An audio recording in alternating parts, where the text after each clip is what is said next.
Okay. Hello again, Andrea. Yeah. All right, so like we were just saying, it was a quicker read, I think, than either of us anticipated. Mm-hmm. And regarding the Gothic styling of it, I noticed a few places that seemed kind of Gothic in that the diction that's used is very dramatic. For example, page 55, like 3/4 of the way down that page. We have the same, do we have the same book? The same style? No. Oh, we don't. You have Dover. It's all right. What chapter are you in? Chapter 10. Okay. And it's like the third page of chapter 10. So depending on, she says, I made a headlong plunge. Pity me and pardon me, O virtuous reader. I don't know, the language of that reminded me a lot of Clara. Mm-hmm. I think this is the scene where her whole ordeal with Dr. Flint kind of starts, having to resist him. And just that addressing of the reader directly and that kind of dramatic tone reminded me a lot of Gothic literature that we've been reading. I'll agree to that. I think there's definitely some emotional overtones with what she writes often, which kind of goes against what I've known as slave narrative in the past. Yeah, because I read Douglas, what's his first name? Oh my goodness, it just flew out of him. Thank you. His narrative was very different from this. It was much more informational. Mm-hmm. Like strictly informational. This kind of emotional aspect to it, which going back to that question that I had mentioned, that the professor asked, does this change the way we view slavery in America, it being written in this Gothic way? To me, it was a lot more impactful. I don't know if it was like the time of day I was reading it, but this really depressed me reading it. Like this versus other slave narratives that I've read, I wasn't able to detach from it in the same way because of the frequent reference to like the depth of emotion. Mm-hmm. So I think there was, with her being a female also, like watching this predatory thing come out between her owner and her, like she sees it coming. And so that definitely makes me look at it differently. I mean, I've always known that, of course, slave holders raped and fathered children. But this just like this creeping in of it, like it lasted several years and just the constant oppression and horror of it every day. And there's like a lot of details that she gives that I wasn't aware of, that I don't think I've read in other literature, like about just the knowing fathering of these children and then selling them as slaves. Mm-hmm. Just kind of boggles my mind a little bit that I think she made this, the way she wrote it made it more human to me, more than I've read it like from a detached historical perspective. And Mm-hmm. just hearing it, you know, from people fighting for rights and things like that. But reading it from this perspective was a lot more. It's interesting. It talks a lot. Go ahead. Well, I was just going to say, like, I just can't understand how somebody would let themselves get to that place of just mm-hmm. like, it's an everyday occurrence. Sure, this is what we do. This is how we live. Like, I don't understand. I think she talks a lot about like the fathers, like the Black fathers of these kids, or even the ones they take on, and like how helpless the men are, and that they have to kind of just stand by and watch it happen and accept it happen. And like I just think about how dehumanizing that is in itself, that you can't protect your wife or children. Or yeah, that was an interesting experience with the guy that she falls in love with, that mm-hmm. the Black guy that she falls in love with, who's free, which I didn't fully understand. How is he born free if they live in the South? Did you understand that? I think my assumption is that maybe his parents had been freed, and I learned this in this book, since children follow what their Right. mother is. So if his mother was free, then he would have been born free. Okay. So yeah, so maybe that's what it was then. Okay. That's just my only assumption. Otherwise, Yeah, she doesn't say really. Yeah. I didn't realize either that children followed what their mother was. So if they were born to a enslaved mother, they were slaves. Right. Which that's an interesting passage actually. Let me see if I can find it again, because the way she explains it I thought was really telling.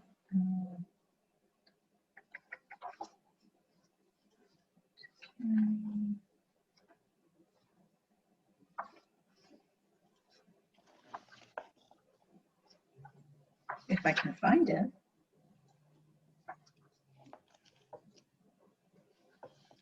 I've been marking all the places that she references laws. Here it is. So in chapter 14, it's like very much toward the beginning of that chapter, maybe like a couple paragraphs down. She says, the child shall follow the condition of the mother, not of the father, thus taking care that licentiousness shall not interfere with avarice.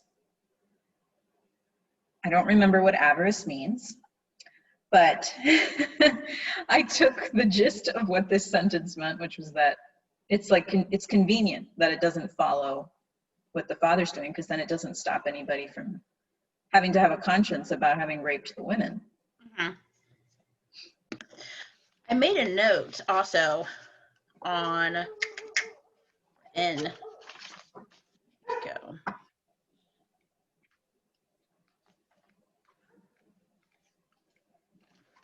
It's interesting to me that they talk a lot about the slaves, like kind of in an animalistic way, but then the owners don't have any issues with having like sex with them. And so like it kind of harkened this idea of like bestiality in me, which I feel terrible saying because it's not like the correlation I'm making. Right. But what was going on in the person's head when they were making the decision? Exactly. More so than the reality of it. Yeah, I don't know. I don't know what that's about. I really don't understand what Dr. Flint's obsession with her is. Why can't he just freaking move on already? Like, how many years? What is it? She was 15 when it started. Mm-hmm. She's 21 when she's now trying to leave. What is that, 7 years? Am I doing my math right?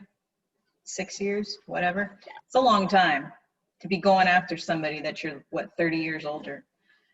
Maybe it's her resistance to him. I guess so. It's the challenge of it. Yeah. And so something that I thought was interesting was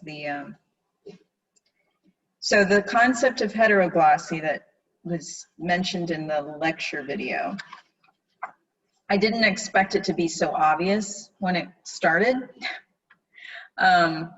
And I think the question that she brought up was like, who do you think the person is, the ideal reader that she's speaking to? And I thought it was so obvious who she's speaking to every time. It's like she's talking to free white women who can actually do something about it. Like page 18, which is chapter 3, chapter 3. And it's a very short chapter. It's very close to the beginning. Maybe 4 paragraphs down. She says, "O ye happy free women." Contrast your New Year's Day with that of the poor bondwoman.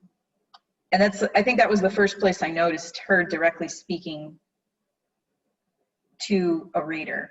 And she doesn't hide who she wants to direct her message to. And then there's like a bunch of other places where she does the same thing again.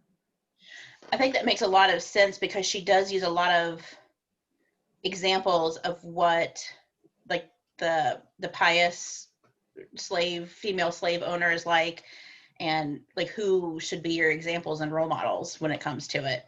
Like the great aunt who bought her grandmother for $50 and freed her, and I want to say it was the preacher's wife who freed all of her slaves on her death. Yes. So like she's giving all these examples of who you should be. And I want to say, that's interesting. That's true. She's giving examples from the phone. Go ahead. Yeah. She talks about like northern women at one point. I did not mark it, but I remember reading it. She does make a few, I don't remember her referring to the northern women, but I noticed that she makes some references to how people are in the North, how they think of slavery, and vice versa. You know, how the slaves think of the North, or what they're told about the North. Yeah. But on the subject of women, we were talking a little bit about how the women slaves were treated differently. I think in addition to how the women versus the men, I think an interesting conversation is about the jealous wives that she talks about, which kind of elevates the whole conversation to, or broadens it to the value that women had back then in general. Even Mr. Flint's or Dr. Flint's wife, she seems pretty powerless. It's not like she has any real say over what happens. Yeah. In her. Absolutely. It's like her only, what's this chapter? There's like a whole chapter that's just, I think it talks about the jealous slave owner's wife or something like that. Chapter 6, the jealous mistress. Like a couple pages, like 3 pages into that is when the wife starts terrorizing her. Even though she told her she didn't do anything. And she's like, what is she getting out of that exactly? Except some kind of twisted sense of power. And that seems to, and the fact that she writes about it, that Jacobs writes about it as if it's like it's common, I don't know what else to call it, like common archetype of this is how the slave owner's wife acts once he starts raping the slave girls. Like that was her only, that's the role that the wife could take. And the other place was the other woman, you remember the one who was single and she was well off, she was single. And then once she got married, like she told them, I didn't have the same power I had a week ago. I can't do anything for you. I was thinking of her also. Like she was a kind of an example before marriage of what you should be as a white woman, sort of. And then once she got married, that was it. She knew that and she even said like you said, she said herself, I didn't have the power I did a week ago. Which makes marriage at this time almost an enslavement itself of women. Yeah, really interesting. It's chapter 9. I think I found it. It's like 4 pages into chapter 9. I think this section stood out to me so much because she gives her slaves an opportunity to be set free, and they choose to stay with her, which I kind of understand that, because because you don't know what it's going to be like if you get set free. Like you don't know how you're going to make a living. You have your whole family, you've been well taken care of, so you're kind of hoping it'll just continue that way. It's kind of risky. I think, like I marked, they had never felt slavery, and when it was too late, they were convinced of its reality.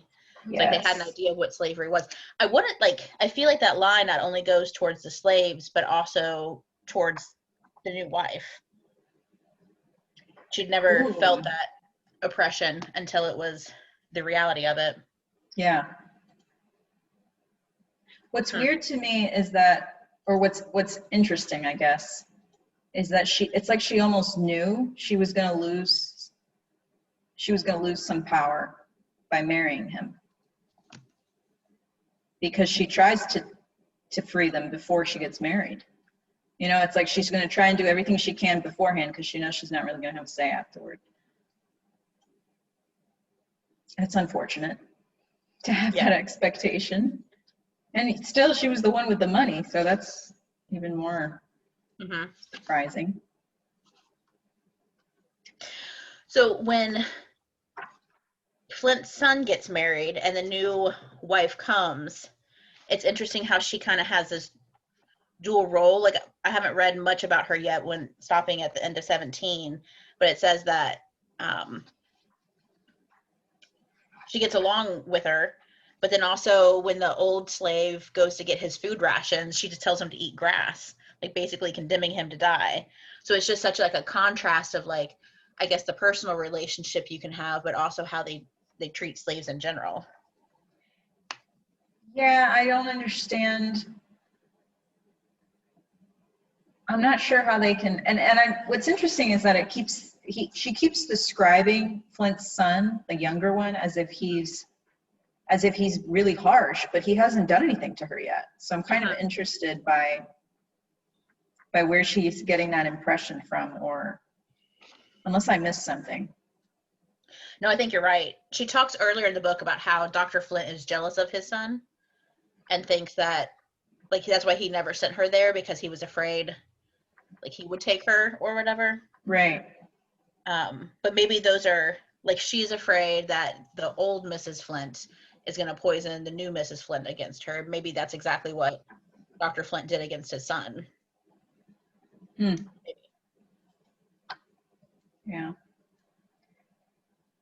Trying to think. There's another quote somewhere in here about the women slaves. Well, in mine it's on page 49, but it's very close to where we were just talking about the white woman who got married. It's like the previous page in my book. So back in chapter 9. And it says, women are considered of no value unless they continually increase their owner's stock. They're put on par with animals, which is like exactly what you've been saying. I don't even want to read the rest because it's so dark, but yeah. What's interesting is that in another class that I'm taking, well, the same class you're taking, Beloved. Yeah. It's like so interesting because to read what we read in Beloved and then comparing it with this. Yep. I actually wrote, in chapter 3, I wrote Beloved next to it because it reminded me so much of it. Yeah. I think reading that book gave me more context, even more context. It made me definitely understand Beloved killing her, or I'm sorry, oh shoot, what's the main character's name? Setha. Yeah, killing Beloved, because she talks here quite often about hoping her children die instead of live this type of slavery, and it really makes it concrete. I was actually tracking how many times they talk about wanting to die as being a preference. There's 1, 2, 3, 4. So far, I mean, there's probably more, but I tracked at least 8 places that they talk about praying to die and it not happening, wanting to die, and unfortunately they survived. Like a lot of that kind of conversation. And I just thought, like, what kind of, or like almost a fearlessness of dying when I think it's Benjamin, when he's trying to leave, and he says in chapter 4, is it chapter 4? Yeah. Like 4 pages in, he's talking and says he grew vexed and asked if poverty and hardships with freedom were not preferable to our treatment in slavery. Linda, he continued, we are dogs here, footballs, cattle, everything that's mean. No, I will not stay. Let them bring me back. We don't die but once. Just like this. And there's another place where it says that it speaks highly of like dying for freedom. I guess being that confined would make death not seem as scary anymore. When the other uncle goes and sees him in New York and talks with him, he even talks about thinking of killing himself while he's in prison.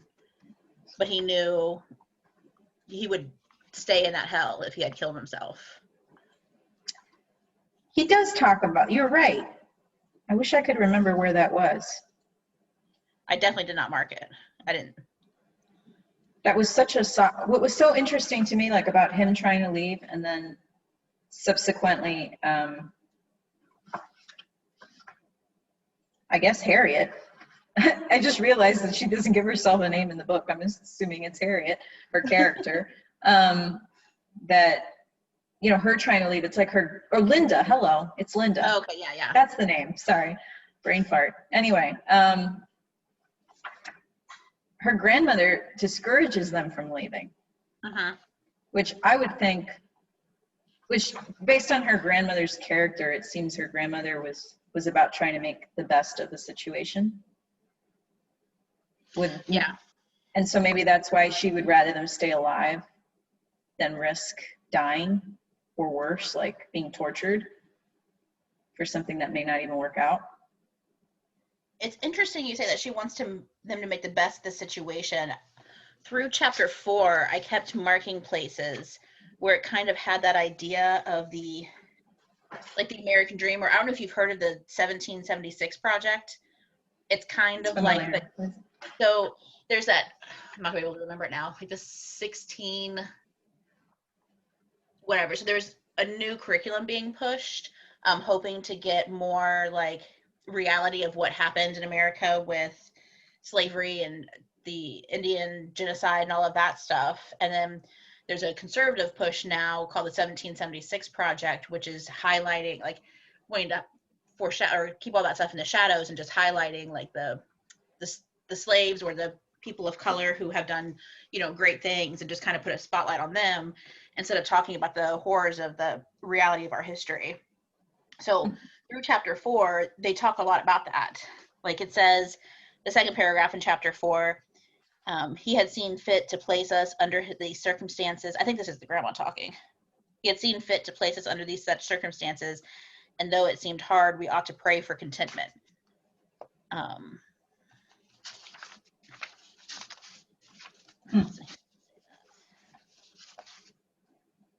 He, in the very last sentence of that chapter, he that is willing to be a slave, let him be a slave. So it's like saying, if you try hard enough, you don't have to live this life. But in reality, that's not the case whatsoever. What do you think she meant by that? He that is willing to be a slave, let him be a slave. Like, you can get out of it if you want to? Is that what she's getting at?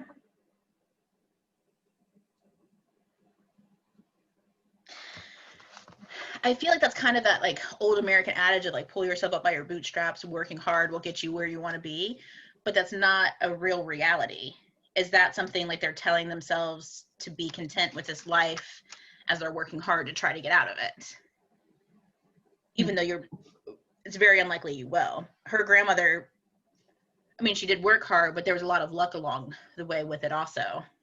And I think her grandmother maybe wasn't, I think that's the part that kind of slightly annoys me about the grandmother, is that her experience of slave life was completely different than what her kids are experiencing and her grandkids are experiencing. The generation that was nice to her is gone in this family. And they're getting a lot worse treatment, and yet she still is trying to keep them there for her, and making Linda feel guilty when she wants to leave, like, and telling her children, I love your children, like I love you more than your mother does. You remember that scene? I was like, that seems harsh.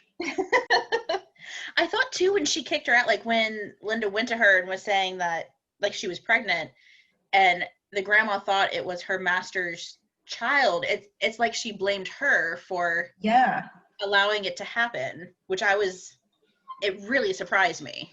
I was really surprised by her reaction too, and it took so much. Like, she calls for her, and doesn't it take her like a while to come and see her? She's at a friend's house or something. I was really surprised by that. And at the same time, what I find so interesting about this narrative is that she does show that there seems to be a way to resist it. At least in her case, there was. Linda, yeah. She had more power than I thought that she would be able to have, like to be able to say no. Yeah. And I suppose the doctor could have forced it, but maybe because there's something he wants her to want it. Mm-hmm. So there's some little game he's playing there. Mm-hmm. I mean, at least that's specific to him. He seems to not want to force it on her, even though he's beating her. Yeah. To try and scare her into it. But besides that, Let me throw you down the stairs. That'll convince you. let me throw you down the stairs and then look, I made you a cottage. I'm going to treat you just like my wife. It's like, ooh. Yeah, I'm going to believe you. Paragraph over again. When I read it, I'm like, he does say you could be as virtuous as my wife, which kind of goes back to that idea of what is a woman in these. Yeah, is it really that much better? Wife does not seem very virtuous in the way that she's described by Linda. No, she's not a very nice lady. Here's like a random thing that I noted, and I thought it was going to come up more, but it didn't. In 3 different places, I saw the number 3 referenced, and I was trying to figure out, I'll show you, why she used the number 3 so often. In chapter 4 again, because I got a lot of my references from here. Let me see. 1, 2, 3, 4, 5, maybe 6 pages in mine, maybe a little bit less than yours. I think she's talking, it's actually this, she's talking about Benjamin having been imprisoned for 3 weeks. Mm-hmm. And then she says 3 months elapsed and there was no prospect of release. And then further down the page, it says another 3 months passed and Benjamin left his prison walls. And then in the next page, let me see, it's there again. Yeah, on the next page, at least in mine, again, down toward the end, it says, for once his white face did him a kindly service. They had no suspicion that it belonged to a slave. And then it says, he was compelled to remain in Baltimore 3 weeks. So that's like 3 places with the number 3. And then I think again, in chapter 9, on the second page in mine, talks about, who are these characters again? Oh, these are different slaveholders in the neighborhood. This was an interesting chapter to me. Yeah, this was one of the darkest. But she talks about 3 hours when talking about the slaveholders. Anyway, I was trying to figure out why the number 3, because the only thing I could think of was Jesus being dead for 3 days. So while you were kind of talking it through Benjamin, that's what I kind of related it to, is that it was his life, his death in the prison, and then his resurrection as a new man. Ah, and it was 3 references also. Mm-hmm. 3 references to the number 3, all in reference to Benjamin. So that kind of is an interesting fit there too. So, oh, how fascinating. There's so many little sprinkles. I mean, there's some major, like, overly religious chapters, of course, but there's a lot of sprinkling of religion in here that you don't. There's so many Bible allusions everywhere. Yeah. Which I don't know if I don't know if Dover has the notes section in the back, but like there's an explanatory notes section in the Oxford edition, and there's like tons of scriptural references from all these different places that she referenced. Like I noticed a few of them, but this is like packed with pages and pages of scriptures that she's alluding to. It's fascinating. Which I think go ahead. No. I was going to say, I think that's an interesting thing to talk about, like that question of like the slaves getting religion and adopting it in some ways, it seems. Yeah. When she goes to I want to say it's the Methodist gathering, and there's that black preacher who, it's like he's preaching what the slaveholders are saying. Like, if you're a good Christian, you listen to your master. Yeah. And I was waiting, as I was reading that chapter, I was waiting for there to be some kind of like undertone or like kind of something secret that comes out about that's not really what you should do, but like we're saying this in case anybody's listening, but it didn't happen, and I was really disappointed in that. Yeah, that was like a creepy, it's chapter 13. And it looks like very close to the beginning is when he's talking. Is it Reverend Mr. Pike? Unless this is somebody else. Yeah, I think so. So like that whole section where he goes into, it says, Mr. Pike brushed up his hair till it stood upright and in deep solemn tones began, "Hearken ye servants." Like I noted all these places where he says, God is angry with you. God sees you. God hears you. God sees you and will punish you. God sees you. God sees you. God sees you and will punish you. Like I just thought, how, I'm amazed, I guess, that she came out of this with such a discerning eye as to what is, well, I guess, pure and what is hypocritical. It's kind of amazing to me that she didn't just chuck the religion altogether or chuck Christianity altogether, and she left with like wanting to instead point out how hypocritical they were being. It's interesting that he starts it too with like, listen, you servants, like calling them servants and not slaves, like it's a job or something you willingly go into with a servant's heart when really you're being forced into it. Right. Very different circumstances, I think, than what they're quoting from. And then it goes on in this chapter, though, to compare it to the other preacher, like the white preacher who the town get mad at him because he's giving the slave owner sermons and he gives them. Where was that? Say that again. I think that's this chapter.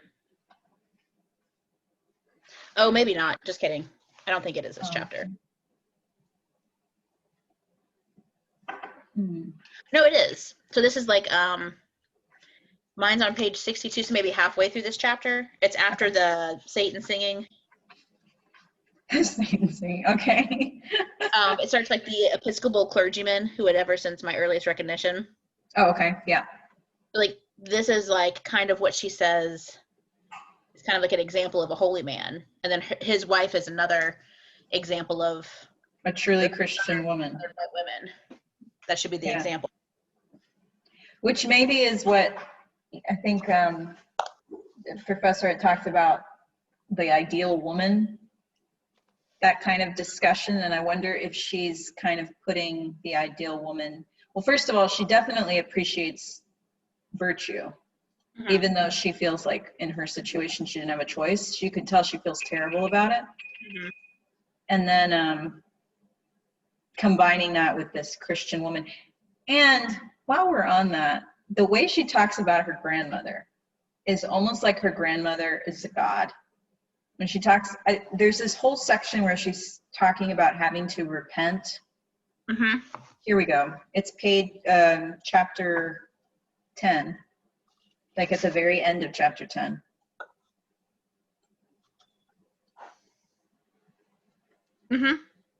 She goes, she needed to reconcile with her grandmother. She knelt before her, told her the things that had poisoned her life, how long I had been persecuted, that I had no way of escape. I begged of her to pity me for my dead mother's sake, and she did pity me. She did not say, I forgive you, but she looked at me lovingly and her eyes full of tears. Kind of interesting. Her grandmother is like placed in this ideal position to me. And she puts herself as like the fallen woman in a way. I think even like when she's a child, she's talking about her grandmother as a child. It's kind of like that, almost like a Jesus figure. Like when she's hungry, that's who she goes to for nourishment. Yeah.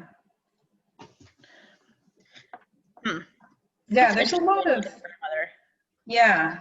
It's just so overt, like I don't even have to read into that. It's so overtly like coming to her for forgiveness and kneeling before her and praying, and very interesting.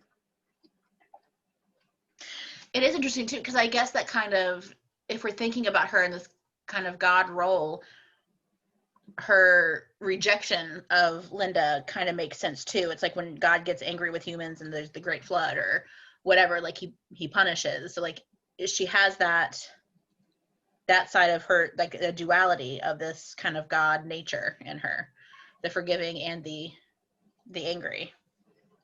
Very